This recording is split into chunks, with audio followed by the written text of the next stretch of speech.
اس مجلس کا یہاں پر انعقاد عمل میں آ رہا ہے، ظاہر سی بات ہے کہ دنیا میں آیا ہوا انسان اپنے کیے ہوئے کارناموں کی بنسبت جانا جاتا ہے، اور آج اس شخصیت کے انمول کارنامے معلوم کرنے کے لیے یا جو اظہر منشم کارنامے ہیں جس میں ہم میں سے اکثر و بیشتر ان کارناموں سے واقف ہے، لیکن بڑی ناشکری ہوگی اگر ہم ایسے موقع سے کہ جو قدر شخصیت دنیا سے چلی جائے اور اس کے انمول کارنامے تو ہم اپنے نائبین پر تک، اپنے ہونہار بچوں تک، اپنے متعلقین تک اس کی خوبیاں نہ گنائیں۔ ہو سکتا ہے کہ ان خوبیوں کے نہ گنانے کی وجہ سے اس کے جو اپنے انمول کارنامے ہیں وہ شاید زیر زمین دفن ہو جائے اور ہم آگے اس سے صحیح طریقے سے مستفید نہ ہو سکیں۔ میں ایسے موقع سے ابھی ایک واٹس ایپ پہ جو میسیج آیا ہے وہ میسیج آپ کے سامنے سنا کر بات کو آگے بڑھاتا ہوں۔ ایک صاحب ہے جنہوں نے واٹس ایپ پر یہ میسیج بہت قیمتی بھیجا ہے جس نے میرے ذہن دماغ پر اثر کیا، اور اسی کو مد نظر رکھتے ہوئے انشاءاللہ یہ تعزیتی مجلس کا آغاز ہوگا۔ انہوں نے لکھا ہے کہ صاحب یہ مدارس دینیہ، مدارس عربیہ کہ جن کے اندر ایک ماں یا باپ یا اس بچے کا کوئی سرپرست مدرسے کے دروازے پر اپنے بچے کا ہاتھ ہم اساتذہ کے ہاتھ میں تھام دیتے ہیں تو وہ ایک صرف معصوم سا بچہ نہیں آپ کے حوالے کرتا ہے یا کرتی ہے، بلکہ وہ اپنا پورا اعتماد، اپنی بے پناہ محبت اور اپنے مستقبل کی ساری امیدیں جو اس بچے سے اسے وابستہ ہے آپ کے حوالے کر دیتا ہے۔ عزیزان گرامی، وہ صرف ایک انگلی نہیں آپ کے حوالے کرتی ہے، بلکہ اپنا ایک خواب، اپنا ایک سرمایہ اور اپنے دل کا سب سے قیمتی حصہ ہمارے اور آپ کے سپرد کرتی ہے۔ اس سپرد کرنے والے کی آنکھوں میں ایک یہی یقین ہوتا ہے کہ برسوں بعد جب وہ دوبارہ اسی مدرسے پر لوٹے گا یا لوٹے گی تو وہ بچہ اسے واپس ملے گا ایک نکھرا ہوا، ایک سنوارا ہوا، ایک انمول ہیرے کے معنی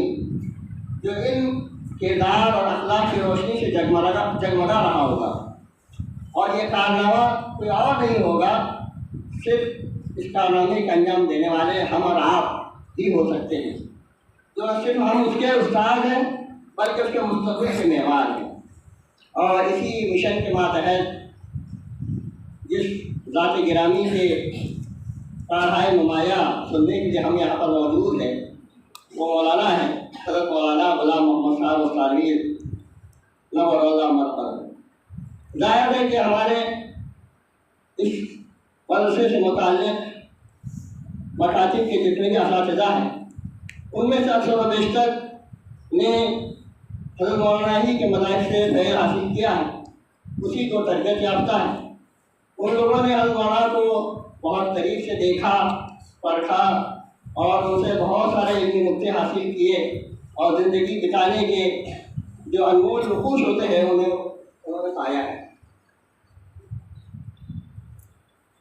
اس محفل کے آغاز کے لیے میں سب سے پہلے قرآن مجید کی تلاوت کرنے کے لیے ہمارے اپنے علاقے کانڑ گاؤں کے ایک ہونہار طالب علم محمد ارشاد عبدالعظیم انہیں رحمت دیتا ہوں یہاں پر آئے اور اس تعزیتی پروگرام سے کی مناسبت سے قرآن پاک کی بابرکت آیات سے ہمارے اس محفل کا آغاز کریں۔ محمد ارشاد۔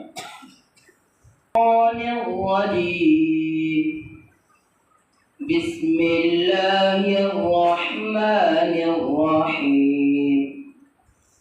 یا ایہا الذین آمنوا استعینوا بالصبر والصلاة ان اللہ مع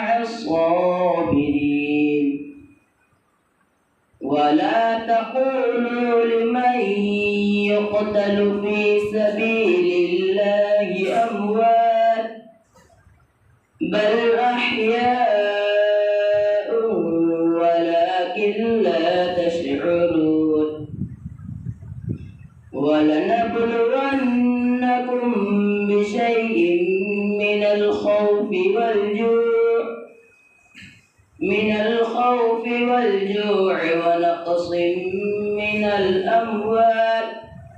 ونقص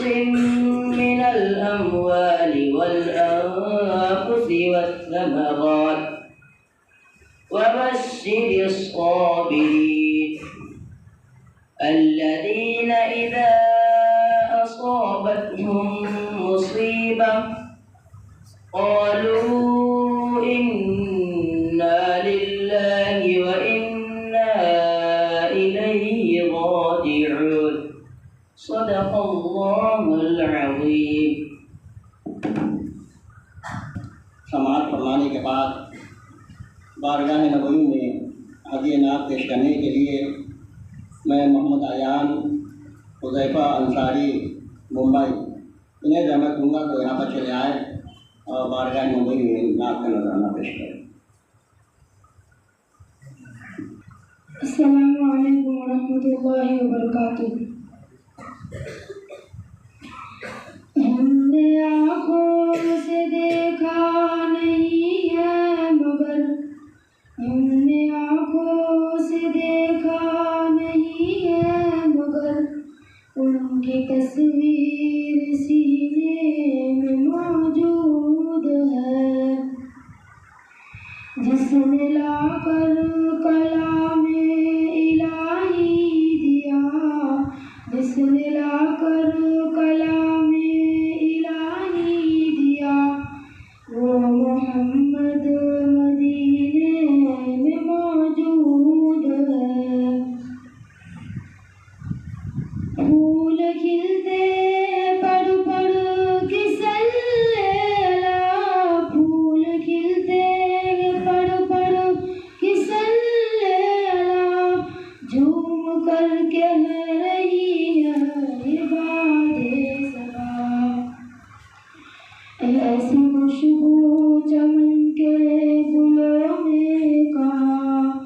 ایسی خوشبو چمن کے گلوں میں کہاں جو نبی کے پسینے میں موجود ہے. ہم نے مانا کہ جنت بہت ایسی ہم نے مانا کہ جنت بہت ایسی چھوڑ کر ہم مدینہ نہ جائے کبھی. یوں تو جنت میں سب ہے مدینہ نہیں یوں تو جنت میں سب ہے مدینہ نہیں اور جنت مدینے میں موجود ہے. چھوڑنا تیرا طیبہ گوارا نہیں چھوڑنا تیرا طیبہ گوارا نہیں ساری دنیا میں ایسا نظارہ نہیں. ہم نے آنکھوں سے دیکھا نہیں ہے مگر ہم نے آنکھوں سے دیکھا نہیں ہے مگر ان کی تصویر سینے میں موجود ہے. قرآن پاک کی بابرکت آیات اور نذرانے عقیدت سماعت فرمانے کے بعد جیسا کہ پروگرام اور بزم کی روایت رہی ہے کہ اس بزم کا کوئی نہ کوئی صدر ہو اور اس کے اندر جو مہمان خصوصی ہو ان کا بھی اظہار ہو. تو میں آج کے اس بزم کی صدارت کے لیے ہمارے اس مدرسے کے ناظم اعلیٰ حضرت مولانا عبدالرحیم صاحب صاحبی انہیں زحمت دیتا ہوں کہ وہ آج کے اس محفل کی صدارت کو قبول فرمائیں. اور ایسے